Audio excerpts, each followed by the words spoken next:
జగన్మోహన్ రెడ్డి గారు ఎన్నికల శంఖారావం పూరించారు. ఆ ఎన్నికల సభ చూస్తేనే అందరికీ అర్థమవుతుంది జగన్మోహన్ రెడ్డి గారు ఎన్నికలకు సిద్ధమయ్యారు అని.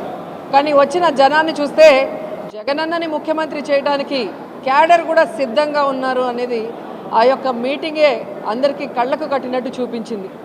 ఈ ఆంధ్రప్రదేశ్ రాష్ట్రంలో ప్రజలందరూ కూడా జగనన్న వైపే ఉన్నాం, జగనన్నని ముఖ్యమంత్రి చేయడానికి సిద్ధంగా ఉన్నారన్న విషయం ప్రతిపక్షాలకు కూడా మరి ప్రస్ఫుటంగా అర్థమయ్యేలాగా మీటింగ్ జరిగింది. అలాగే ప్రతిపక్షాలు ఏవైతే నాన్ లోకల్ పొలిటీషియన్స్ ఉన్నారో, హైదరాబాద్ నుంచి వచ్చి జగన్మోహన్ రెడ్డి గారి మీద విషం చిమ్ముతున్నారో వారందరినీ కూడా ప్యాక్ చేసి హైదరాబాద్కు పార్సిల్ చేయడానికి ఈ ఆంధ్రప్రదేశ్ ప్రజలు సిద్ధంగా ఉన్నారు అనేది ఆ మీటింగ్ చూడగానే అందరికీ అర్థమైంది. దానిని మించిన మీటింగ్ అనంతపురంలో జరగబోతుందని కూడా గర్వంగా చెప్పగలను. ఎందుకంటే ఈ రాయలసీమ ప్రాంతంలో లాస్ట్ ఎన్నికల్లో, అంతకుముందు ఎన్నికల్లో మీరే చూశారు, అత్యధిక ఎమ్మెల్యేలు ఎంపీలని గెలిపించి జగనన్నకి అండగా నిలిచిన ప్రాంతం. ఈరోజు మరి జగనన్న కోసం జరిగే ఈ మీటింగ్లో అనంతపూర్లో మినిమం 5 లక్షల మంది అనేది ఖచ్చితంగా అక్కడికి వస్తారు అన్న విషయాన్ని కూడా గర్వంగా తెలియజేసుకుంటున్నా.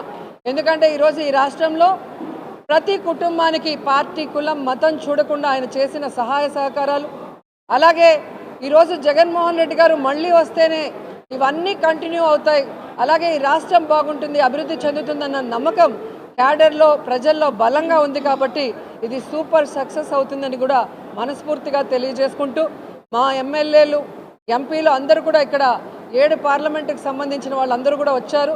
అందరూ కూడా ఈ సభని సక్సెస్ చేసే విధంగా డిస్కషన్ చేసుకోవడం చాలా సంతోషంగా అనిపించింది.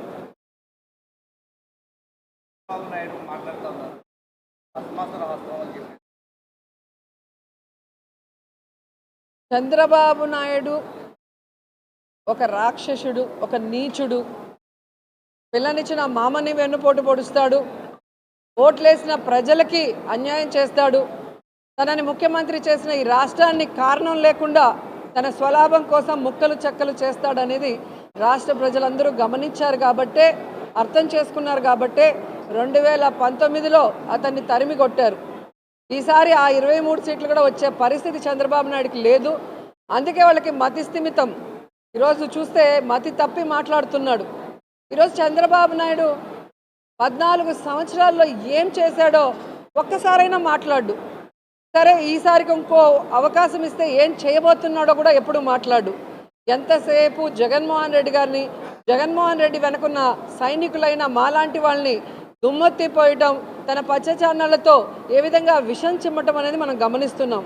కానీ జగన్మోహన్ రెడ్డి గారు తన ప్రతి మీటింగ్లో కూడా తాను ఏం చేయబోతున్నాడు, తాను చెప్పింది ఏం పూర్తిగా చేశాడో చెప్పి, నేను మీకు చేశానని నమ్మితేనే, మీకు అభివృద్ధి కానీ సంక్షేమం కానీ మీ కుటుంబానికి అందిందని నమ్మితేనే నాకు ఓటేయండి అని అడుగుతున్నారు అంటే అది దమ్మున్న నాయకుడి లక్షణం. తాను పని చేశాడు, 100% ప్రజలకి సంతోషాన్ని, అలాగే సంక్షేమాన్ని, అభివృద్ధిని అందించాడు కాబట్టే అంత ధైర్యంగా అడగగలుగుతున్నాడే తప్ప చంద్రబాబు నాయుడు లాగా కుంటి సాకులు చెప్పి తప్పించుకోలేదు. కాబట్టి చంద్రబాబు నాయుడు మాట్లాడే మాటలు ఈరోజు ఫ్రస్ట్రేషన్కి ప్రతీక. తన కొడుకు చేతగాని వాడు లోకేష్, తన దత్తపుత్రుడు ఎప్పుడేం మాట్లాడతాడో తెలీదు. ప్యాకేజ్ ఇస్తే 5 నిమిషాలు తప్ప ఆ తర్వాత కంటిన్యూయేషన్ ఉండదు ఆయనకి సపోర్టు. అలాగే ఇప్పుడు కొత్తగా 4వ కృష్ణుడిని ఎంటర్ చేశారు.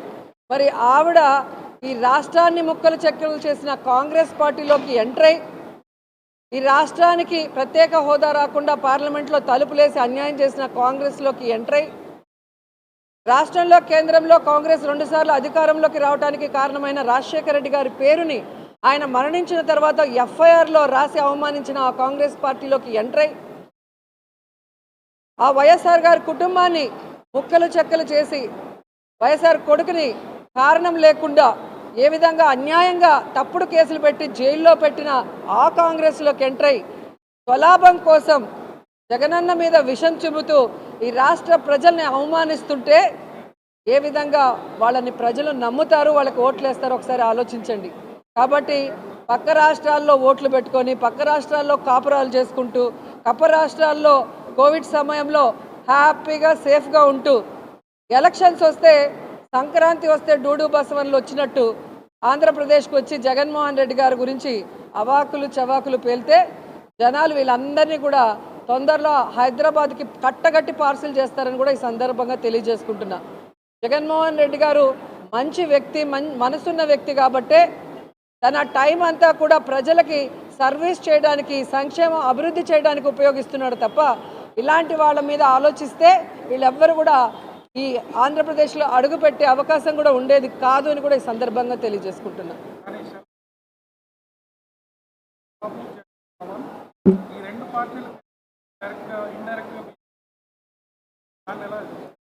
ఆవిడ వేసుకున్న వేషం కాంగ్రెస్ది, మాట్లాడే స్క్రిప్ట్ చంద్రబాబు నాయుడుది.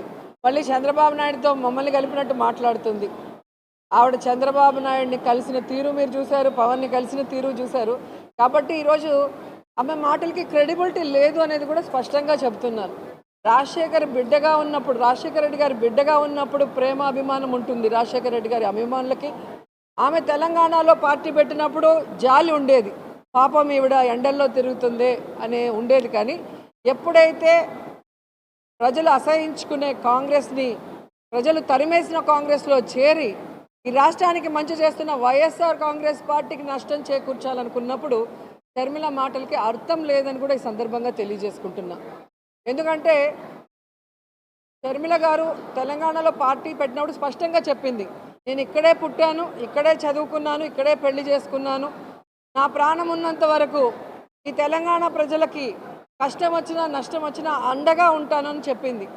మరి అలాంటి బిడ్డ ఈరోజు ఆ పార్టీని కాంగ్రెస్లో విలీనం చేసి తెలంగాణని గాలికి వదిలేసి ఆంధ్రప్రదేశ్లో వచ్చి మళ్ళీ కొత్త అవతారం ఎత్తితే ఏ విధంగా గౌరవం ఉంటుంది, మాటకి క్రెడిబిలిటీ ఉంటుంది?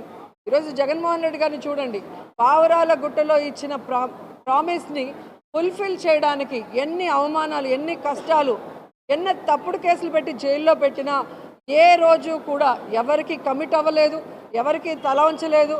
ఈ రోజుటి వరకు ఎవరితో కలిసి పొత్తు పెట్టుకొని ఎన్నికలకు వెళ్ళలేదు. కాబట్టి ఎవరో ఏదో చెప్తే ప్రజలు నమ్మేస్తారనుకుంటే అది పిచ్చి, వాళ్ళ పిచ్చి. జగనన్న ఎవరితో పొత్తు పెట్టుకోవాల్సిన అవసరం లేదు, అది స్పష్టంగా ఆయన అనేక సార్లు చెప్పారు.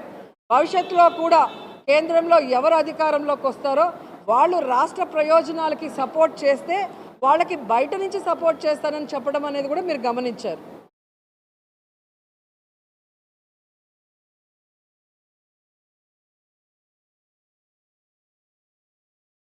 ఓటు నోటు కేసులో దొంగలా దొరికిపోయిన చంద్రబాబు నాయుడు పిల్లనిచ్చిన మామకు వెన్నుపోటు పొడిచి ఎమ్మెల్యేలని ఎంపీలని ఎత్తకపోయి వైస్రాయిలో పెట్టి చెప్పులేయించినోడు. అసలు రాజకీయాల్ని డబ్బుతో భ్రష్టు పట్టించి పక్క పార్టీలో గెలిచిన వాళ్ళని డబ్బులు పెట్టి కొనే ఈ పెద్ద మనిషి